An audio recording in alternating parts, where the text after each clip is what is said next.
hal yang umum terjadi pada saat ada review baru atau teknologi baru dibahas gitu ya, muncul komentar-komentar, mahal bang, mending yang ini aja, mending yang itu aja. Atau ngikutin teknologi mah gak ada habisnya, beli sesuai dengan kebutuhan aja, ngapain beli yang ini. Atau mending beli yang second hand aja gitu. Ungkapan-ungkapan ini terasa banget seperti datang dari rasa iri di lubuk hati terdalam si penulis komentar. Iri mungkin karena sebetulnya dia tertarik banget dengan produk baru yang direview atau dibahas, tapi nggak bisa beli karena nggak ada dana atau karena hal yang lain mungkin ya. Intinya komentar-komentar seperti ini yang kelihatan seperti tergarami atau salty nih sering banget muncul nih. Ini diperparah dengan pernyataan seperti lihat harganya langsung skip. Waduh, kalau produk yang nggak bisa dibeli itu mending di skip aja, nggak perlu dipelajari. Itu buat gue sedih sih sebetulnya ya. Lah kalau kita hanya mau belajar apa yang bisa dibeli sekarang aja, kita susah maju dong. Belajar soal pesawat gitu bukan berarti kita harus beli pesawat kan? Nah kedepannya nih kalau buat gadget ini akan makin parah, karena perang antar brand ini akan membawa makin banyak fitur ke dalam produk-produk terbaru dan harganya juga makin terjangkau. Tapi belum tentu bisa dibeli, ya kan? Nah padahal tuh ya sebetulnya memahami dan mempelajari semua hal itu bukan berarti kita harus beli. Jadi rasanya ini perlu dibahas supaya kita nggak tertinggal dan dikit-dikit merasa sakit hati tergarami teknologi terkini.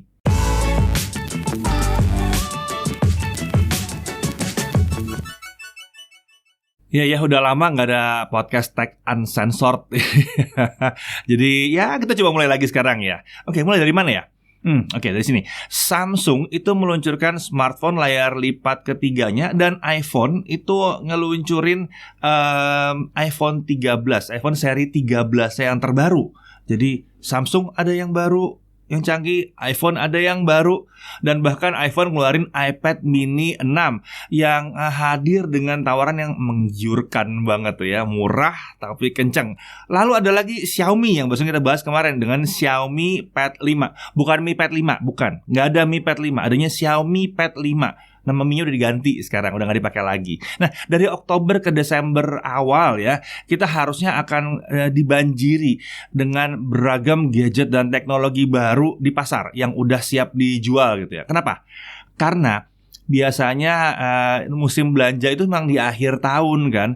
Di negara-negara barat ya, akhir tahun tuh dimasukkan dalam musim liburan, berbagi hadiah gitu ya. Ada yang Natalan juga, ada yang tahun baruan gitu ya. Nah di Indonesia itu sama aja sebenarnya sih. Banyak juga yang pengennya tahun baru gadget baru, ya nggak? Ini bagus sih sebenarnya, karena produsen itu akan berusaha menyuguhkan teknologi baru di akhir tahun ini. Mereka otomatis akan bersaing dan perang dengan produsen lainnya, menghasilkan produk-produk yang lebih menarik, lebih murah, lebih full dengan fitur-fitur gitu ya. Lihat aja nih ya, Samsung itu menurunkan harga foldable device-nya itu cukup jauh. Untuk yang flip itu turun dari 20 jutaan ke 15 jutaan. Lalu untuk fold sekitar 32 juta, kalau nggak salah ya turun ke 25 juta. Nah, iPhone itu menyatakan bahwa yang baru itu ada peningkatan kamera, baterainya ditingkatkan juga, layar 120 Hz, tanpa ada perubahan harga dibandingkan pendahulunya. Nah, seru kan? Makin banyak teknologi terkini yang kian terjangkau, atau paling enggak sih teknologinya datang lebih banyak dengan harga yang sama. Nah, Xiaomi dan Poco itu juga gila sih ya. Ini mereka terus-terusan menggempur kategori price to performance atau price to feature, ya, digempur terus sama mereka. Ini harusnya kita cermati sebagai keuntungan buat kita.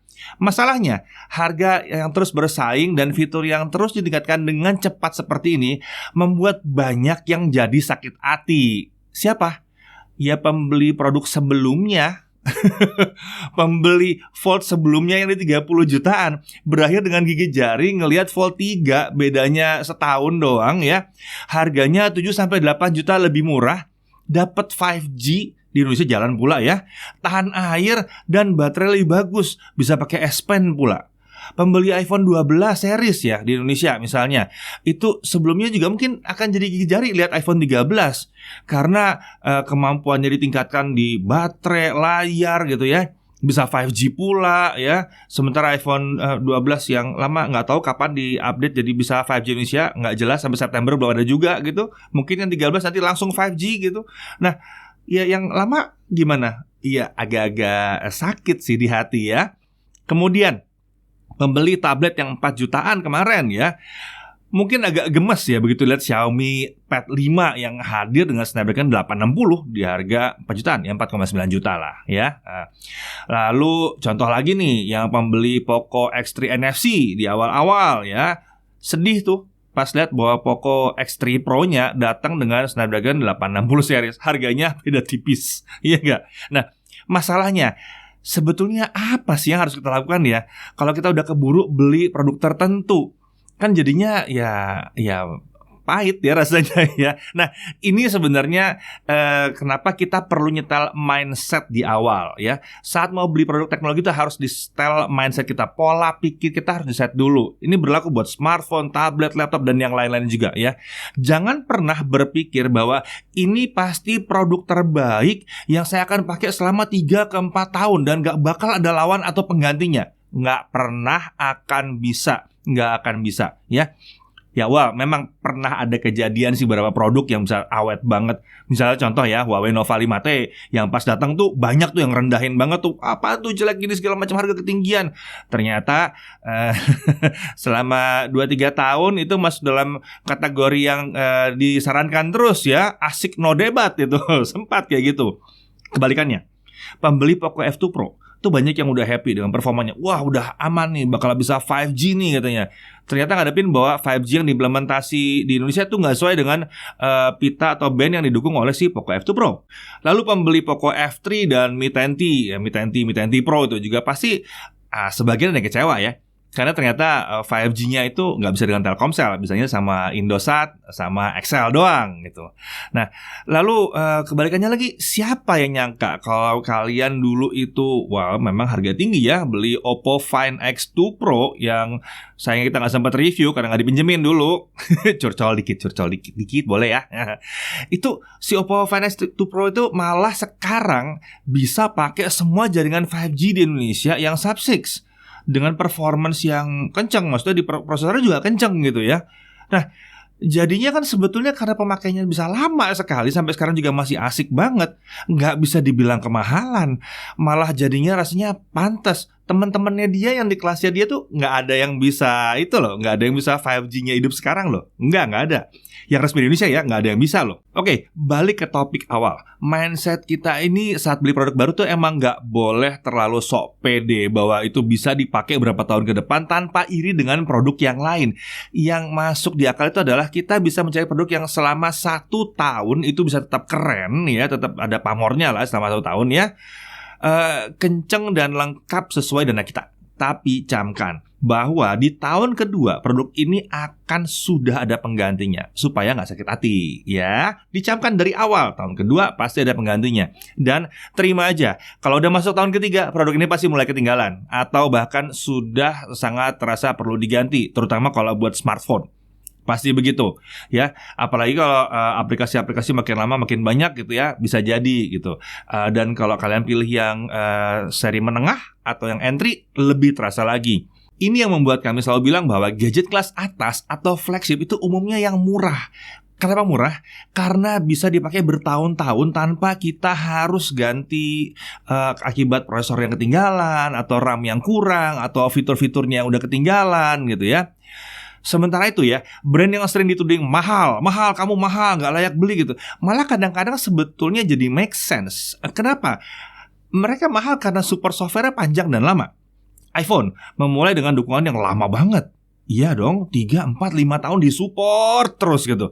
Jadi kalau beli dipakai 3 tahun enak aja terus gitu ya. Selama nggak terlalu tergiur dengan teknologi baru yang ada di iPhone yang baru ya. iPhone yang dibeli tetap enak terus. Lalu dalam beberapa tahun terakhir Samsung itu juga mulai ikutan dengan komitmen dukungan software yang jangka panjang. 3 tahun dipakai, update terus-terusan. Ya, luar biasa kan jadinya ya. Untuk kelas atas, ini jadinya umurnya bisa panjang-panjang. Beli flagship dari brand-brand yang dibilang katanya mahal, ini malah justru 3 tahun dipakai aman terus. Nggak terasa mahal sebenarnya jadinya ya. Nah, biasanya sih para pebisnis atau mereka-mereka yang nggak suka ganti-ganti HP ya karena kerjanya udah banyak kali ya, udah sukses, kerjanya banyak, nggak ada waktu untuk transfer data antar HP, ya.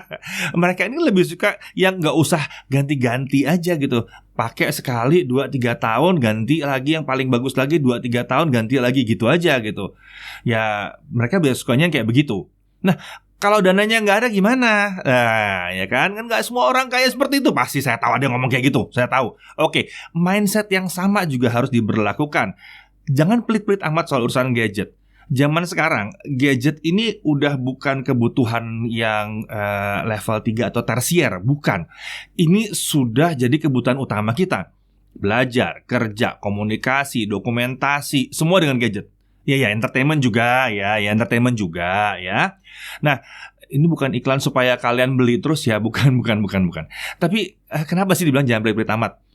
Karena kadang yang lebih awet itu adalah yang sedikit di atas yang kita mau beli atau yang kita budgetkan. Ada kondisi di mana mending kita beli yang sedikit lebih tinggi harganya, tapi dapat yang lebih awet tahan lama karena spesifikasi yang lebih baik. Contoh nih ya, contoh. Kalian bisa cari contoh yang lain lagi juga, tapi ini salah satu contoh.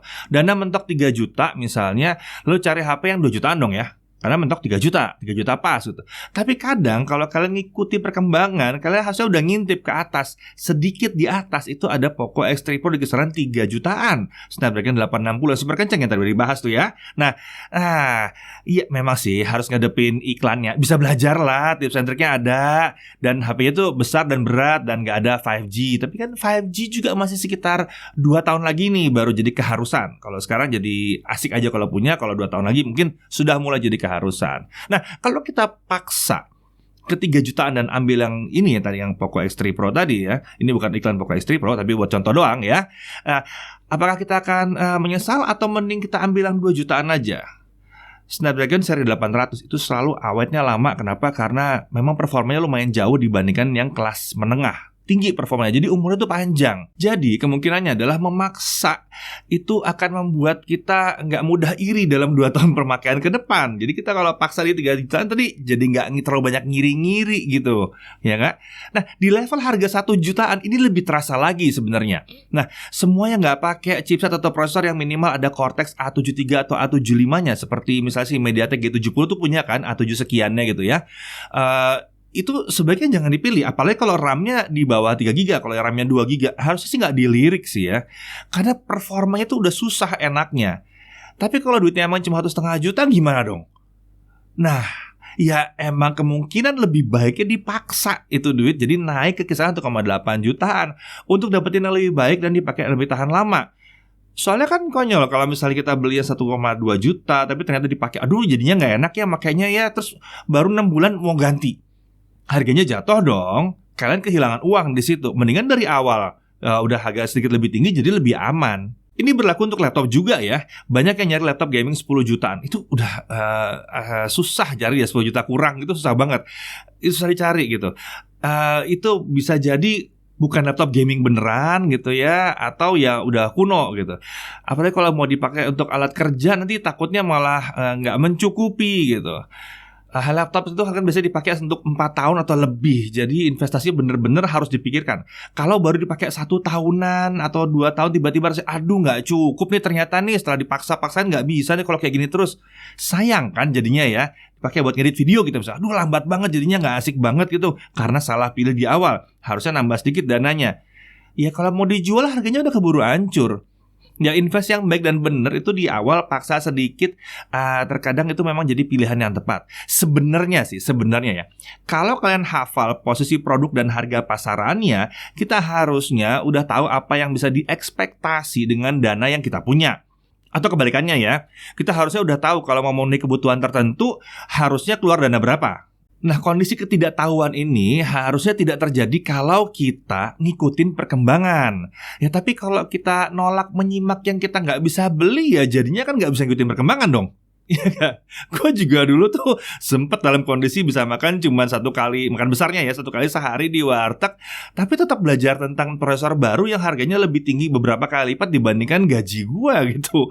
Ya, jadi tiba-tiba pada saat dapat kesempatan untuk membelinya pakai duit perusahaan, bukan pakai duit gue, pakai duit perusahaan ya karena ditawarkan gitu. Ya udah tahu mana yang mesti dipilih.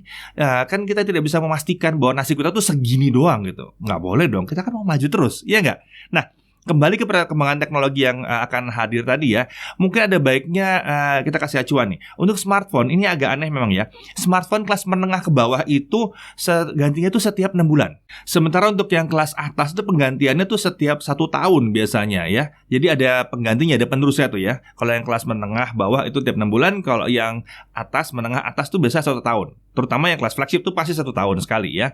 Untuk produk lain itu rata-rata 1 tahun. Prosesor juga gitu, prosesor tuh umumnya tiap 1 tahun akan ada penggantinya. Jadi jangan sampai kejadian gitu ya, mau beli laptop, wah iya bener ya laptop yang ini yang dibeli, nggak diperhatiin bahwa prosesor itu umurnya sudah 10 bulan gitu. Terus tiba-tiba beli, maksain beli, 2 bulan kemudian keluar prosesor baru. Terus aduh kok gitu sih, kok saya nggak tahu. Harus sudah tahu, kan bisa di browsing prosesor ini launching tanggal berapa, bulan apa, tahun berapa, ketahuan kan? Gampang nyarinya. Sama handphone juga gitu, bisa ketahuan dari kapan dia launchingnya. Mungkin yang agak beda cuma GPU, karena GPU tuh agak panjang umurnya. Ya, anyway, jadi siapkan dirimu dan mentalmu bahwa produk yang akan dibeli itu akan tertinggal teknologinya, udah pasti ya. Siapkan rencana kapan upgrade atau ganti yang baru untuk ngikutin perkembangan. Karena kalau mau maju kita juga harus ikutin perkembangan zaman, iya nggak? Kalau gadget kita terlalu lamban untuk handle multitasking aplikasi toko online, gimana jadi mau pedagang online yang sukses? Ya nggak? Nah, dibuat target ganti itu kapan? Misalnya 2 tahun sekali. Jadi selama 2 tahun pakai ya pelajari perkembangan supaya tahu nanti pada saatnya mesti ganti, itu mesti ganti yang mana? Apakah saya ganti yang paling baru atau ternyata mungkin ada nih yang 6 bulan lalu nih harganya udah drop dan ternyata itu flagship. Bisa jadi begitu. Kalau nggak ngikutin perkembangan nggak akan tahu. Jadi supaya nggak terasa pedih di hati, pelajari perkembangan teknologinya, pelajari semua dan ikuti perkembangannya karena tidak akan pernah ada ruginya. Itu bisa membuatmu bahkan berhemat karena bisa milih yang tepat untuk jangka panjang. Ingat ya, mahal atau murah tidak ditentukan hanya dari berapa rupiah yang dikeluarkan untuk membeli si produk, tapi juga ditentukan oleh manfaat apa yang bisa diberikan oleh produk itu untuk kita dan seberapa lama kita bisa memakainya. Iya nggak? Nah, sampai sini dulu Tech Uncensored kali ini. Sampai jumpa di Tech Uncensored berikutnya. Saya Deddy Irfan, Jagat Review.